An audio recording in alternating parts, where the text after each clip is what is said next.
when Odegaard went off, Arsenal got better. Arsenal definitely got better from an offensive point of view. I'm just not convinced it was because of Nwaneri. And I thought he had an okay game. But I think it's very easy to say, well, Odegaard came off, Nwaneri came on, so we got better. Therefore, Nwaneri's the reason. I think collectively we got better. And I think it's more about Odegaard coming off than Nwaneri coming on. I think that us getting better, I don't think it was because of Nwaneri. I think it was more Odegaard coming off that freed up the entire front line somehow. And I don't want to, I'm not shooting at Nwaneri, but I just think people are like, oh, when Nwaneri came on, he was the difference. I don't think he was brilliant. I thought he was okay. Am I being harsh? I don't think he was great. I also think Odegaard's been fine this season. And the thing is, he's come off so often, but I think he's done all right. We've just had so little football. He barely played the last 3 games, and against United, everyone was kind of poor. He kind of had his best and worst moments against United. I don't know. I'm not really prepared to be too harsh on Odegaard because we've not really seen him. But when we have, I think he's been quite good. But Nwaneri does offer something different. How can you turn around and say we weren't good enough? Or he was injured after 5 minutes, 10 minutes, and he come off. I think he was. You can't blame Odegaard and say, oh, it's all because Odegaard come off injured and all that. Like, we don't know.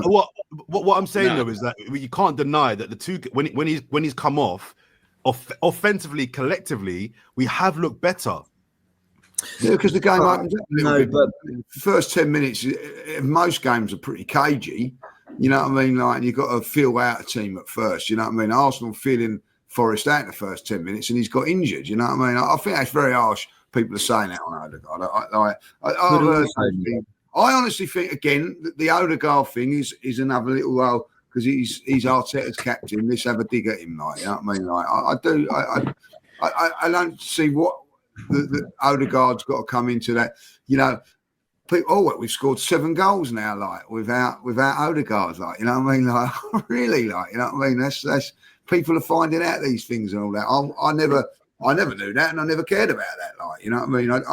Listen, I think Odegaard has got a problem. He's got players now that, you know, are pushing him. And at this moment in time, what I think is the good thing about it is that we've not missed him. In the 2 games that he's come off, we haven't missed him. And so that's credit to the players. So I think it's just a little bit harsh when people go, oh, we're so much better when he went off and all that. I'm not having a dig at you, Jordan, when I'm saying that. Just like no. You know what I mean? But guys, also, you know, and I didn't want to say this because I actually think it's been such a positive win. But what actually changed the games and all those goals flooded in was a set piece against Leeds and an absolute belter from Zubimendi. Yeah. It wasn't free-flowing football through the lines where Nwaneri's got on the ball, played a couple combos, and suddenly we're 1-0 up. And it's like, oh, we're not doing that with Odegaard on the pitch. It kind of took, again, set piece, which we know, and a moment of quality. And that's my only slight. If Zubimendi hadn't scored that goal, was kind of the rest of the performance that we saw for the rest of the game coming. I think it was because the combos were good. I think the combos were very good. I'm with you. They were trying to do more in midfield. I think it was coming.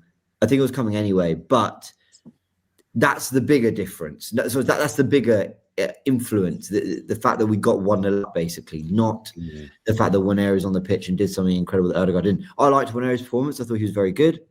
But I also think he's different to Odegaard. I think they belong together on the pitch. I think Odegaard is better in a more floating, roaming role, and Nwaneri's a final third player. But how you do that, I don't know, because Moreno's in the best form of any midfielder we've got.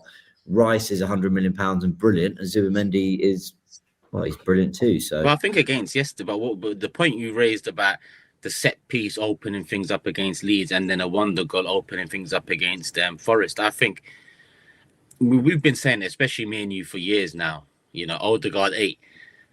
I know it's not going to happen now, but in terms of now, you've got the players to be, you know, Rice, Odegaard, Nwaneri, Rice, Eze, Odegaard.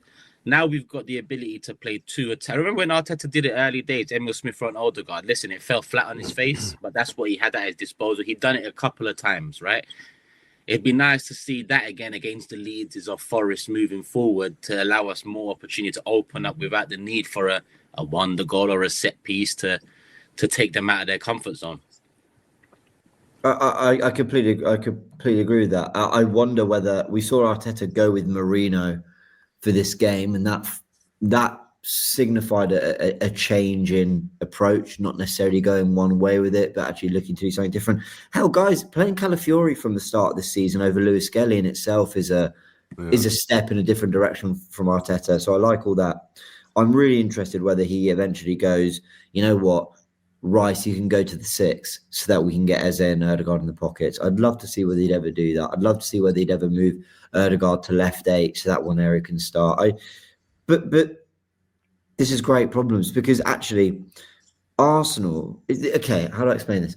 I think Arsenal as a collective, our start to the season from a performance perspective, it's probably 6 or 7 out of 10.